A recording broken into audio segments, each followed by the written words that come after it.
Selamat pagi, saudara-saudara terkasih, salam siap saji. Kamis 8 Oktober 2020. Marilah kita berdoa dalam nama Bapa dan Putra dan Roh Kudus. Amin. Allah Bapa kekal Maha Kuasa, Engkau akan mencurahkan Roh Kudus kepada siapapun yang mohon.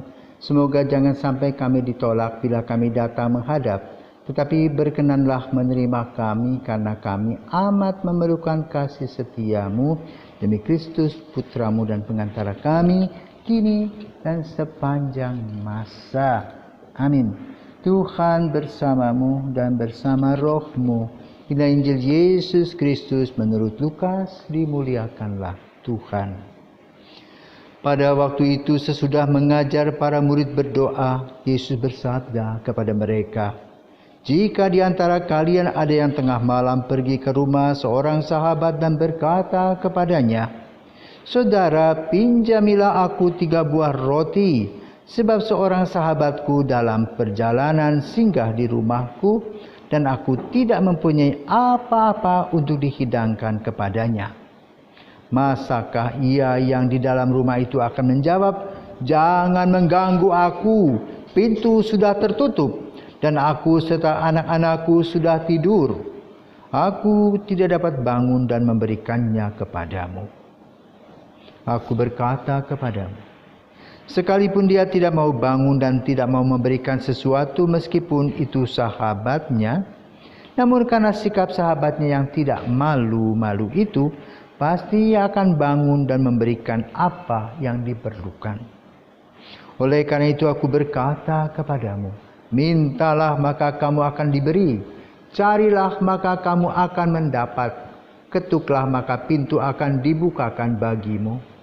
Karena setiap orang yang meminta akan menerima, setiap orang yang mencari akan mendapat, dan setiap orang yang mengetuk akan dibukakan pintu.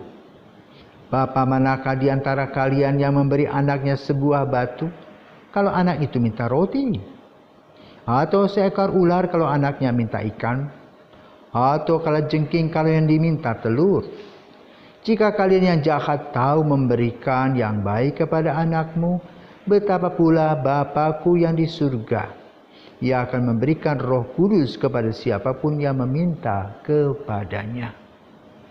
Demikianlah Injil Tuhan, terpujilah Kristus. Saudara, ini merupakan gambaran kasih dalam bentuk salib, tanda silang, ingin diajarkan oleh Yesus. Tanda silang.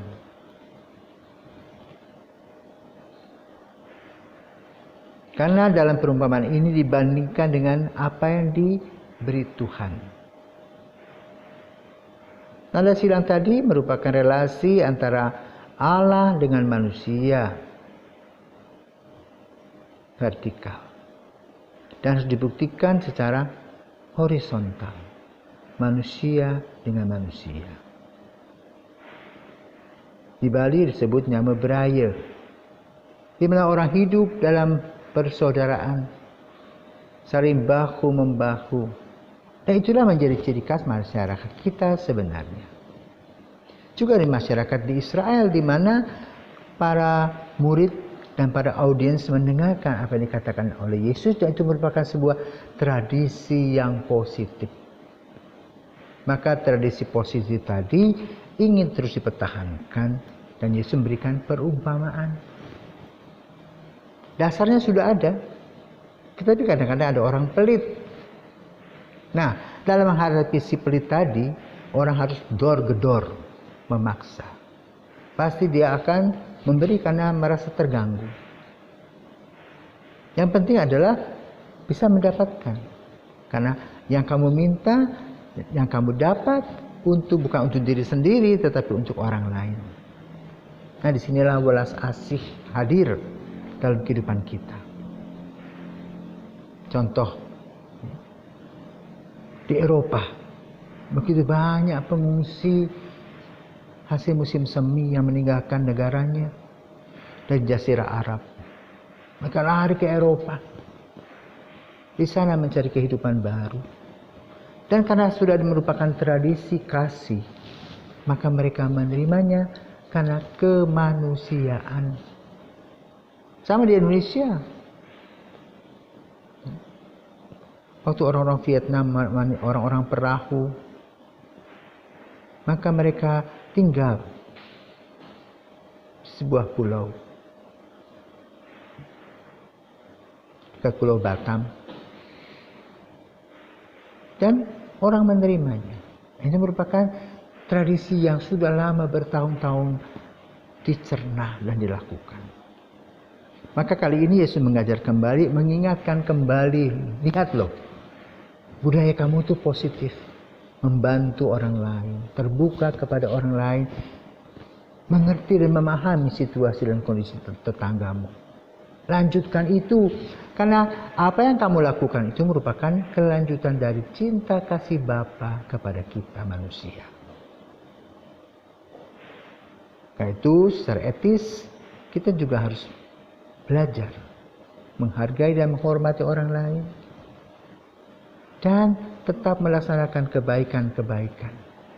Karena apa yang kita beri akan menjadi berkat baik untuk orang yang menerimanya maupun juga yang memberinya. Memberi berarti bermakna ganda. Kepuasan diri sendiri dan juga kepuasan orang lain yang melaksanakan cinta kasih Allah. Semoga apa yang dikatakan oleh Yesus pada hari ini dapat kita lakukan. Berbelas kasih, selalu memberi. Karena orang yang memberi adalah orang yang kaya, biarpun bukan dalam bentuk jumlah harta, tapi kaya hati. Di Israel ada dua danau. Satu danau Galilea yang airnya mengaliri seluruh wilayah. Jadi dari utara dia turun ke selatan, sampai di selatan mandeklah di pulau di danau yang disebut Danau Mati, the Dead Sea. Di sana dia tidak memberi apa-apa. Akhirnya apa? Semuanya menjadi garam. Kalau kita pengen jadi turis ke sana bisa nyemplung di sana, kita mengambang. Tapi Danau Galilea, wow, memberi banyak, ada kebun pisang, kebun jeruk, ikan-ikan, ada ikan petrus dan sebagainya. Kenapa? Sungai danau itu hidup. Dan inilah yang diinginkan oleh Yesus agar kita juga sebagai danau menjadi sumber kebaikan yang Tuhan berikan kepada kita. Selamat beraktivitas, selamat menikmati berkat Tuhan, juga selamat memberi berkat kepada orang lain. Amin. Mari kita berdoa. Allah Bapa Maha Baik di surga, Engkau berkenan memberi rezeki bahkan Roh Kudus bila kami memohonnya, dan berkenan pula kami mencicipi, menikmati tanah perjanjian dalam diri Yesus Putramu. Semoga tingkah laku kami ditandai rasa syukur kepadamu. Demi Kristus Tuhan dan pengantara kami kini dan sepanjang masa. Amin.